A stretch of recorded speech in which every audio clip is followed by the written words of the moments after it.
सभी मेरे 10वीं कक्षा के विद्यार्थिनियों को तुलसी के दोहे के कविता के दूसरे भाग में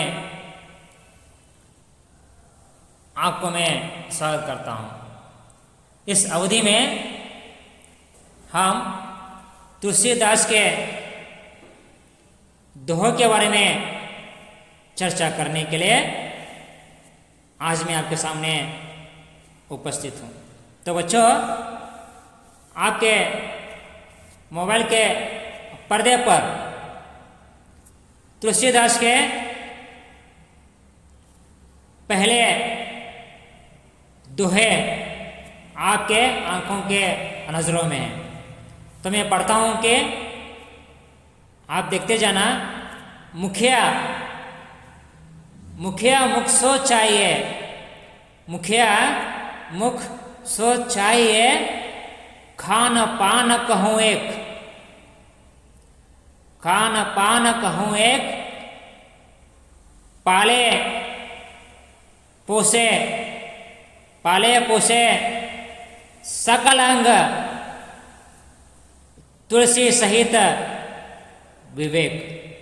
तो बच्चों, मैं दोबारा आपको बताना चाहूँगा कि थोड़ा सा यहाँ पर जो टाइपिंग में गलती हुई है, थोड़ा चेंज करने की कोशिश कर लो। आपके पास मैं विश्वास करूँगा कि लिखते वक्त आप किताब के मुखिया लिखने की कोशिश करें। तो यहाँ पर देखिए, मुखिया मुख हुआ है, मुख नहीं हुआ पर मुख, मुखिया मुख सो चाई है, खान पान कहूँ एक, पाले पोसे सकल अंग, तुलसी सहित विवेक। विवेक हुआ है, विवेक नहीं हो, विवेक यानी अपना दिमाग या अपना बुद्धि।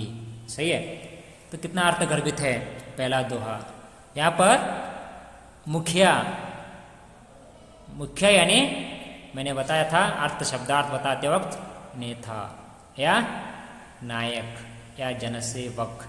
सही है, या जननायक, कौन सा भी अर्थ हो आपको आसान होगा वो अर्थ को अपनाने की कोशिश करें। मुख यानी मुंह। सही है।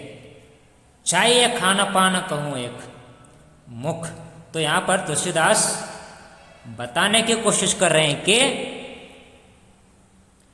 इस दोहे का अर्थ से आपको अर्थ के इस दोहे के द्वारा इस मुखे बता रहे हैं कि मुंह और मुखिया।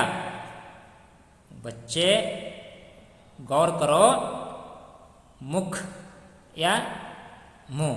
मुख यानी यहाँ पर हमें समझ लेना है कि मुंह, मुख का अर्थात है मुंह। सही है। मुंह और मुखिया ये दोनों को क्या कर रहे हैं, इन दोनों के स्वभाव को समानता से दर्शा रहे हैं। दोनों को समानता से देखना है। जैसे कि मुखिया को मुंह के समान होना चाहिए। जो मुखिया जो कहलाते हैं मुंह के समान होना चाहिए। सर आप क्या बता रहे हैं, मुंह के समान? मुखिया मुंह के समान कैसे होता है? सही है, बता रहा हूं कि मुखिया को, नायक को, नेता को मुंह के समान होना चाहिए। देखे होगा आपको मालूम है कि मुंह जो है, काम जो है, खाना पीने का काम अकेला करता है। सही है। जो भी आपके शरीर को ताकत मिलती है तो किसके जरिए? मुंह के जरिए। आप मुंह के जरिए खाने से आपके शरीर के प्रत्येक अंग को क्या मिलता है? ताकत मिलती है। सही है। खाना पीने का काम कौन करता है यहाँ पर अकेले में? मुंह। तो मुंह अकेले में अपना शरीर में रहने वाले हर एक प्रत्येक अंग को ताकत देने की जो काम जो मुंह करती है, तो उसी तरह से जो मुखिया जो कहलाता है, जो नायक जो कहलाता है, जो जननायक जो कहलाता है, वो भी अपना काम को वफादारी से अकेले में करना चाहिए। सही है। अगर दूसरों के हाथ में अगर देते हैं तो वहाँ पर जात पात ऊंच नीच इस तरह के बीच बीच में झगड़े हो जाएंगे। सही है। और पूरा अशांति का वातावरण निर्माण हो सकता है। इसलिए क्या है, मुखिया या नायक ऐसा होना चाहिए कि दूसरों की सेवा करने में ही अपना सेवा समझकर, दूसरों की सेवा ही मेरा सेवा है, दूसरों की सेवा में क्या है, अपना सुख देख लेना चाहिए। इसलिए मुखिया को हमेशा लोगों की सेवा करते वक्त किसी तरह से भेदभाव नहीं करना चाहिए, ना बल्कि जात पात को लेकर, धर्म को लेकर, भाषा को लेकर इसी तरह से भेदभाव न करते हुए विवेक को अपनाते हुए, अपने बुद्धि को अपनाते हुए सदैव समाज में रहने वाले हर व्यक्ति के प्रति, उनके ख्यालों के प्रति, उनके समस्याओं के प्रति स्पंदन करते रहना चाहिए। वहाँ अपना काम हमेशा वफादारी से करते रहना चाहिए और साथ ही साथ जो उसका फल मिलेगा समाज में रहने वाले हर किसी को क्या करना चाहिए, बांटना चाहिए। विश्वास करूँगा कि ये जो आपको इसका अर्थ जो मैं बता रहा हूँ आपको समझ में आ रहा होगा। तो यहाँ पर तुलसीदास का कहने का तात्पर्य है कि मुखिया जो है मुख के समान होना चाहिए। मुखिया जो है अपने मुख के समान होना चाहिए। किस तरह से मुंह जो है अकेले काम करता है, उसी तरह से मुखिया या नायक अपना काम खुद करना अत्यंत आवश्यक है। दूसरों पर कभी भी अवलंबित नहीं होना चाहिए, बल्कि अपना काम खुद करना, जो भी उसका फल मिलेगा अपने समाज में रहने वाले, अपने प्रजा के भीतर क्या करना है, उस फल को बांटना है। आप यहाँ पर देख रहे हैं कि बच्चे जो हैं अपने खाना खाते हैं, बाद में ये खाना खाने से अपने शरीर को क्या मिलता है, ताकत मिलती है। वही ताकत से बच्चे क्या होते हैं, भागते अकेले भागते हैं, किसी के सहारा नहीं लेते। जब उनके शरीर को ताकत मिलती है तो बच्चे क्या करते हैं, भागते हैं। कैसे, मुंह के वजह से। उसी तरह से राजा भी ऐसे ही होना चाहिए। किस तरह से, ये जो उदाहरण मैंने प्रस्तुत किया, मुंह का उदाहरण, उसी तरह से राजा भी होना अत्यंत आवश्यक है कि ये बच्चों को देखकर राजा सीख लेना है कि किस तरह से मुंह अपना काम अकेला करता है। उसी तरह से मैं नायक होने के नाते किसी तरह से भेदभाव को न करते हुए सबको समानता से क्या करना है, देखना है। अभी तक मैं आपको बताया हूँ, इसका जो अर्थ अगर आपको मालूम नहीं है तो इसका भावार्थ आपके मोबाइल के पर्दे पर आपको मिलेगा। तो बच्चों देखो कि मोबाइल का जो भावार्थ आपके मोबाइल के पर्दे पर आ रहा है। प्रस्तुत दोहे में तुलसीदास बता रहे हैं, मुख अर्थात मुंह। प्रस्तुत दोहे में तुलसीदास बता रहे हैं कि मुख अर्थात मुंह और मुखिया, गौर करो, मुंह और मुखिया दोनों के स्वभाव को समानता से बताते हुए लिखते हैं। क्या करके, मुखिया को, थोड़ा सा यहाँ पर गलती हुई है, मुखिया हुआ है, मुखिया नहीं बल्कि मुखिया को मुंह के समान होना चाहिए। जो लोगों के नायक जो कहलाते हैं, लोगों के नेता जो होते हैं, हमेशा मुंह के समान काम करना चाहिए। जैसे कि मुंह खाने पीने का काम अकेला करता है, मुंह खाने पीने का काम अकेला करता है, लेकिन वह जो खाता पीता है, जो पीता है, उसके शरीर के सारे अंगों का पालन पोषण भी खुद करता है। समझे? जो किस तरह से एक व्यक्ति का जो मुंह अपना काम खुद करता है, जो अपने पूरे शरीर के प्रत्येक अंग को ताकत देता है, तो पोषण करता है, तो उसी तरह से मुखिया को भी ऐसे ही विवेक को अपनाते हुए वह काम करना है कि जैसे कि अपनी तरह से करें, अपने अपने अपने अपने निर्णय पर अटल रहे, दूसरों की बातों में मत पड़े, दूसरों की बातों में पढ़कर समाज में दूसरों की बेइज्जती मत निकाले। इसलिए अपना काम खुद करें, लेकिन जो भी उसका फल मिलेगा चंद लोगों में क्या करें, बांटे। सही है? इसलिए हमेशा नायक ऐसा होना चाहिए कि समाज में रहने वाले प्रत्येक वर्ग के प्रति, उनकी समस्या के प्रति स्पंदन करना, उनके दुख ही अपना दुख समझना, उनका धर्म ही अपना धर्म समझकर जो अगर एक नायक, एक जनसेवक, एक नेता काम करता है, तो समझो समाज में शांति बनाए रखेंगे। तो मैं विश्वास करूँगा कि बच्चों को ये पहला भावार्थ आप अच्छी तरह से समझे होंगे। तो मैं दूसरे भावार्थ की तरफ आपको ले चलूँगा।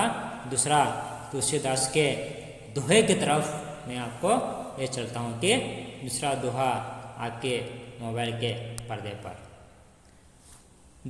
आप देख रहे होंगे कि जड़ चेतन गुण दोषमय विश्व किन्ह करतार। देखो कितना अर्थपूर्ण है। जड़ चेतन गुण दोषमय विश्व किन्ह करतार, संत हंस गुण गहरी पय। संत हंस गुण गहरी पय, परिहरे वारे विकार। देखो कितना अर्थपूर्ण दोहा लिखे हैं। तो मैं आपको पहले बताना चाहूँगा कि इसमें कुछ डिफिकल्ट वर्ड्स यहाँ पर है। करतार यानी सृष्टिकर्ता यानी भगवान। सही है? किन्ह यानी किया। सही है?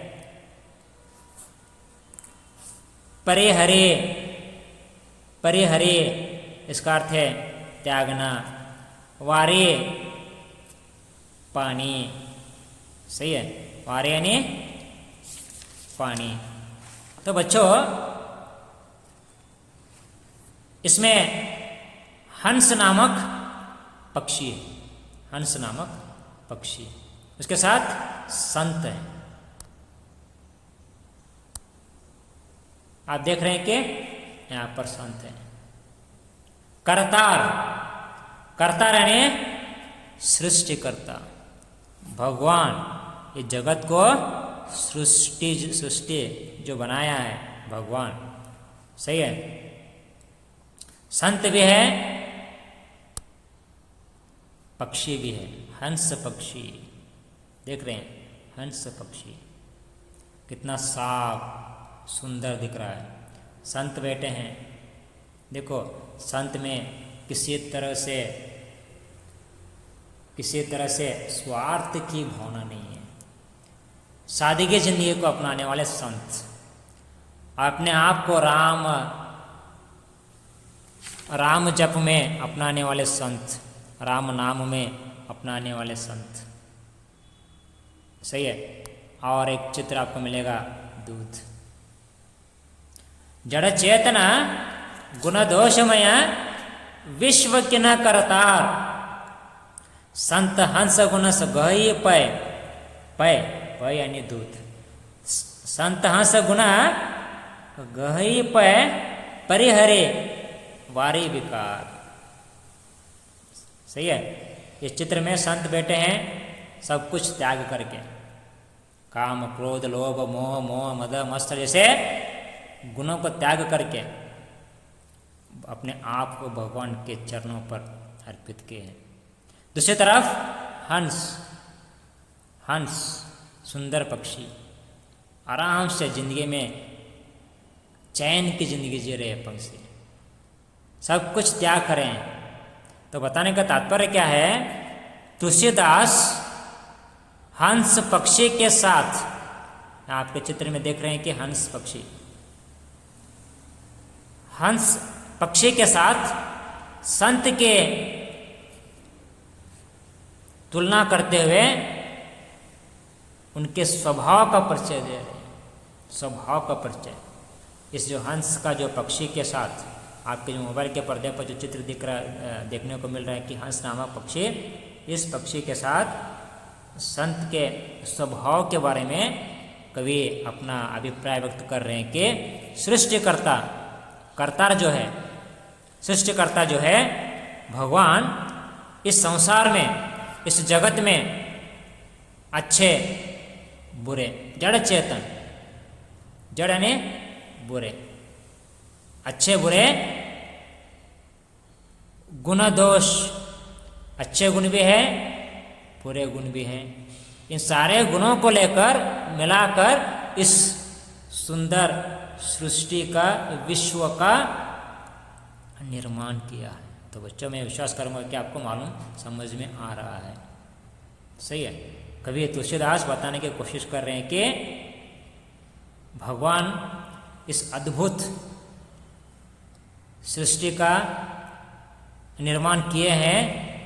निर्माण करते वक्त अच्छे और बुरे गुणों से मिलाकर बनाया हुआ है, अर्थात इस संसार में भगवान से मिले हुए, भगवान से निर्माण सृष्टि हुआ इस जगत में अच्छे बुरे, समझ ना समझ, गुण दोष जैसे अनेक विचार हैं, अनेक विचार हैं। लेकिन हमें ऐसे भगवान से निर्माण हुए विश्व में ऐसे गुणों को अपनाना है जो हंस की जो गुण होती है, जो दूध की जो गुण होती है, हमेशा साफ, सही है। हंस रूपे साधु लोग विकारों को छोड़कर अच्छे गुणों को अपनाते हैं। किस प्रकार से? साधु लोग, संत जो होते हैं, हंस पक्षी जो होती है, जो दूध जो होती है, ऐसे जो उदाहरण जो है, हमें भगवान का दिया हुआ जिंदगी, इस जिंदगी जीना है, तो बुरे बुरे विचारों को, बुरे बुरे ख्यालों को, बुरे बुरे गुणों को क्या करना है? सब कुछ त्यागना है, सब कुछ भुला देना है। हमें अपना जिंदगी को अच्छी तरह से निभाना है। ते साधु के जैसे, संतों के जैसे और हंस के जैसे, दूध के जैसे अच्छे अच्छे गुणों को क्या कर लेना है? चुन लेना है। तभी हमारा जिंदगी फूल की तरह खिल उठेगा। इसलिए भगवान के दिए हुए इस सृष्टि में अच्छे गुण भी है, बुरे गुण भी है। हमें क्या करना है? अच्छे गुणों को चुनकर अपने जीवन में अगर हम अनुकरण करते हैं तो हमारा जिंदगी फूलों की तरह खिल उठेगी। तो विश्वास करूंगा कि ये जो दूसरा पैराग्राफ, दूसरा दोहा आपको समझ में आया होगा। तो यहाँ पर कवि जो है हंस पक्षी के साथ संत की तुलना करते हैं। जो हंस पक्षी के साथ संत की तुलना करते हैं, वे हमेशा सादगी जिंदगी को अपनाते हैं, सरलता की जिंदगी को अपनाते हैं। इसीलिए हमें क्या करना है?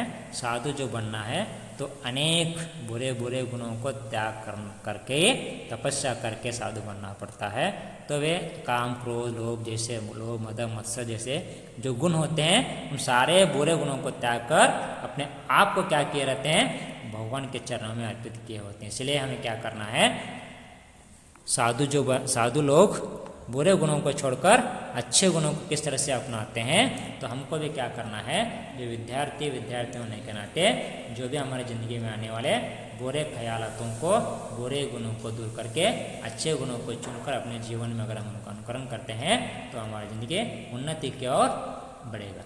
तो अगर मैं आप लोगों के यहाँ पर जो पढ़ा रहा हूँ आपको समझ में नहीं आया तो कृपया आपके मोबाइल के पर्दे पर इसका अर्थ भी आ रहा है, आप देखकर समझ सकते हैं।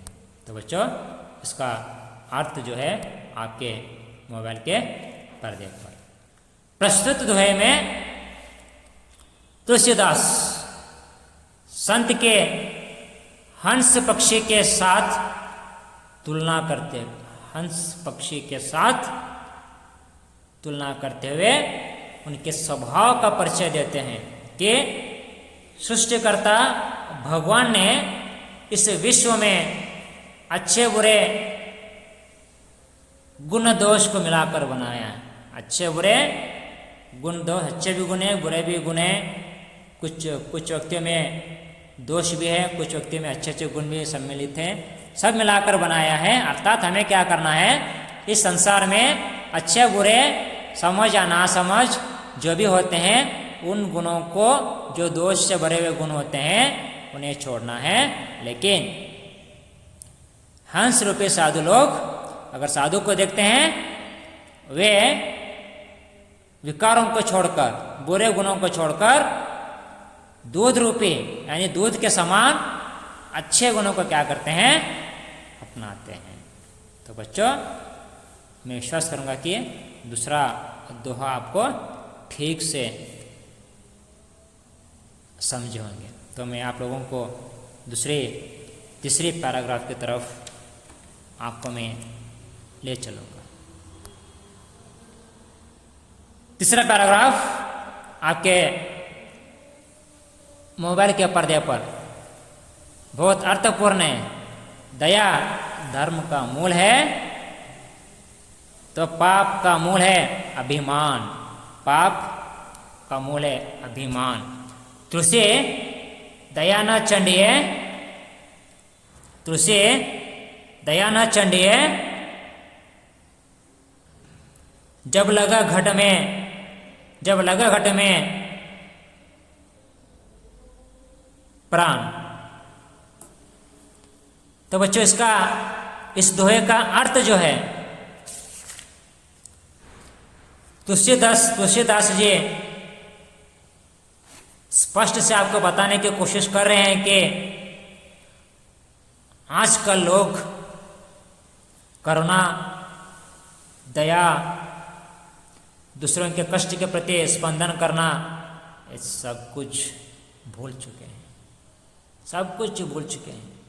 सिर्फ मैं, मेरा, अपना, स्वार्थ की जिंदगी जीने वाले आजकल इस समाज में बहुत सारे लोग हैं। तो ऐसे हालातों में तुलसीदास लोगों में ये भाव उत्पन्न करना चाहते हैं कि हमेशा लोगों के दिल दिमागों में ये भावना उमड़ कर आना चाहिए कि लोग थोड़ा सा लोगों के प्रति दया, करुणा, ममता, प्यार जैसे गुणों को अपना सके। सही है, तभी लोगों के बीच जो बंधन अटूट बनते जाते हैं, कभी भी टूटते नहीं, फेविकल की तरह अटूट बनते जाते हैं। हमें दूसरों के कष्ट के प्रति क्या करना है, स्पंदन करना है, तभी हमारे बीच में भाईचारे की जो भावना उत्पन्न हो सकती है। अगर आप दूसरों के कष्ट देख कर भी अगर आप अनदेखा करते हैं तो बस की बात नहीं बन जाए, वो इंसान नहीं कहलाए। इसलिए तुलसीदास यहाँ स्पष्ट से बताने की कोशिश कर रहे हैं कि दया जो है धर्म का मूल है और अभिमान जो है पाप का है। इसलिए कवि कहते हैं जब तक शरीर में, हमारे जो शरीर में प्राण है,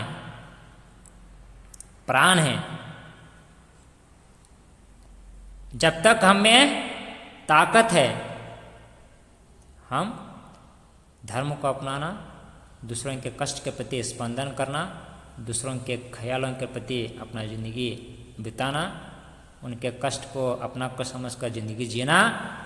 सही है, जब तक हमारे शरीर में ताकत है, जब तक हमारे शरीर में प्राण है तब तक हम हमेशा दयालु बने रहना, दया नामक धर्म को अपनाना, कभी भी अभिमान यानी पाप से भरे हुए काम नहीं करना।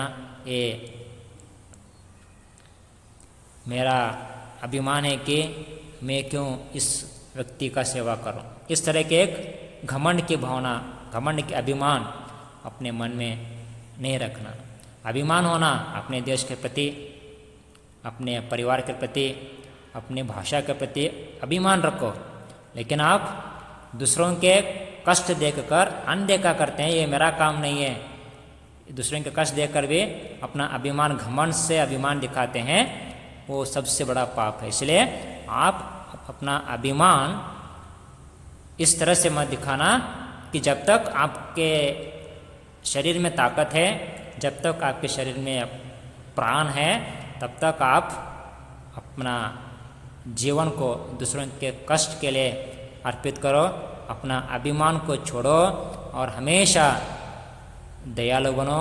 जब आप अभिमान को अपनाते हैं, घमंड से पेश करते हैं, तो आप सीधे पाप में जाएंगे। इसीलिए अभिमान के यहाँ पर दो प्रकार से हम अर्थ करते हैं। एक अभिमान जो है अपने देश के प्रति अभिमान दिखाना, गर्व दिखाना, वो एक प्रकार का अभिमान होता है। यहाँ पर जो अभिमान यानी घमंड दिखाना, कभी भी आप घमंड दिखाकर पाप में मत पड़ना। इसलिए अभिमान जो है पाप के समान माना जाता है, दयालु जो है, दया जो है धर्म के समान माना जाता है। इसीलिए तुलसीदास कहते हैं कि हमेशा आप दयालु बनो, हमेशा आप अभिमान को छोड़कर दूसरों के कष्ट के प्रति स्पंदन करते रहो। तो अभी तक मैं आपको बता रहा हूँ कि इसका जो भावार्थ आपको नहीं बताया, इसका भावार्थ आप अगले पैराग्राफ में देखेंगे। इसका जो भावार्थ है आपके मोबाइल के पर्दे पर आपको मिलेगा। देखो यहाँ पर चित्र, उससे पहले चित्र में आपको दर्शाता हूँ कि कुछ दया कर रहे हैं कुछ लोग, भिखारी लोग जो बहुत ही भूख के मारे जो पड़े हैं, थोड़ा खाने की जो चित्र, एक दया करुणा के रूप में एक चित्र आपके मोबाइल के पर्दे पर। दूसरा थोड़ा दूसरों के कष्ट के प्रति स्पंदन करना, जो भीख मांग रहे थोड़ा सा मदद करने की एक इच्छा प्रकट करना। ऐसे आपके हाथ में कितना ताकत है उतना थोड़ा लोगों के कष्ट के प्रति स्पंदन किया करो, दयालु बनते जाना, ना बल्कि घमंडता दिखाकर मैं उसे क्यों मदद करूं, इस तरह के भाव अपने मन में लाकर अभिमान के नाम पर पाप में मत पड़ो। जो होता है आपके हाथों में से, दया की भावना, करुणा की भावना, ममता की भावना, प्यार की भावना, भाईचारे की भावना को अपने मन में लाकर क्या करो, कोशिश करो, तो आपका जिंदगी भी उन्नति की ओर चलेगा। इसका अर्थ देखेंगे। प्रस्तुत दोहे में तुलसीदास ने स्पष्ट से बताया है कि दया ही धर्म का मूल तत्व है। कौन सा भी धर्म नहीं है, सिर्फ एक धर्म है, इंसानियत। जिसमें इंसानियत है वही सबसे श्रेष्ठ धर्म, यानी दूसरों के कष्ट देकर जो स्पंदन करता है, जो मदद करने की इच्छा उसमें उमड़ कर आती है, वही सबसे बड़ा धर्म है। जो घमंड से जो पेश आता है, जो अभिमान जो दिखाता है, वो पाप है। इसलिए कवि कहते हैं कि जब तक शरीर में प्राण है, जब तक अपने आप के शरीर में ताकत है, प्राण है, जब तक आप जीवित हैं, तब तक आपको अपना घमंड, अपना अभिमान को छोड़कर हमेशा सदैव दूसरों के कष्ट के प्रति दयालु बने रहना अत्यंत आवश्यक है। तो बच्चों, आप लोगों को मैं अब तक 3 दोहे के बारे में आपके सामने प्रस्तुत किया हूँ। तो मैं विश्वास करूँगा कि ये तीनों के तीनों दोहे आपको अच्छी तरह से समझ में आए होंगे। अगर आपको ना समझ में है तो कृपया 1 बार नहीं, 2 बार नहीं, 3 बार आप अपने किताब खोलकर पढ़ने की कोशिश करें, और पढ़ाने के बाद भी ना समझ में है आप कभी भी स्कूल को आकर मुझे मिल सकते हैं, सिर्फ एक ही कविता को लेकर। तो ये दूसरी अवधि में ये 3 पैराग्राफ के बारे में हम चर्चा किए। तीसरी अवधि में बाकी के और 2 पैराग्राफ के बारे में हम चर्चा करेंगे।